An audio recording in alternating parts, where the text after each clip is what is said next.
राहायला N9 आहे. आमचा मित्र प्रतीक गवळी याचा आज वाढदिवस आहे. त्या निमित्ताने आम्ही चारा वाटप करून असे विविध कार्यक्रम आम्ही करत असतो. तर आज चारा वाटपासाठी आलेलो आहे. दरवर्षी करता का कसं तुमचे? आम्ही दरवर्षी कुठं ना कुठं तरी गोशाळेला आम्ही भेट देतो. अजून कोणत्या कोणत्या कार्यक्रमाचं आयोजन असतं?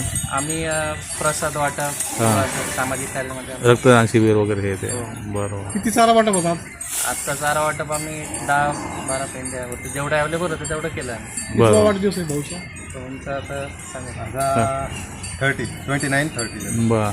आता तुमचा आता वाढदिवस, त्या वाढदिवसानिमित्त आता नवीन संकल्प काय केलेला आहे, की म्हणजे काय काय तुम्हाला हे करायचं आहे? संकल्प असा की माझ्या हातून जे काही चांगलं कार्य घडेल हो मी ते करेल. कोणाची मदत करता आली हो ती नक्कीच करेल. माझ्याकडनं जेवढं होईल मी तेवढं नक्की करेल. बरोबर. गरीब प्राण्यांसाठी म्हणा किंवा मग हां पण आमचे मित्र ॲडव्होकेट आहे, त्यांचं कार्य चालूच असतं तेव्हा. बरं चालेल.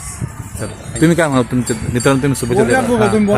शुभेच्छा द्या. वाढदिवसाच्या प्रतीकला खूप खूप शुभेच्छा. हां. त्याच्या हातनं असंच समाजकार्य सदैव वगैरे करावं ही ईश्वरचरणी प्रार्थना. तुमचं नाव? बरं माझं नाव श्रीराम कुलकर्णी. चालेल. धन्यवाद.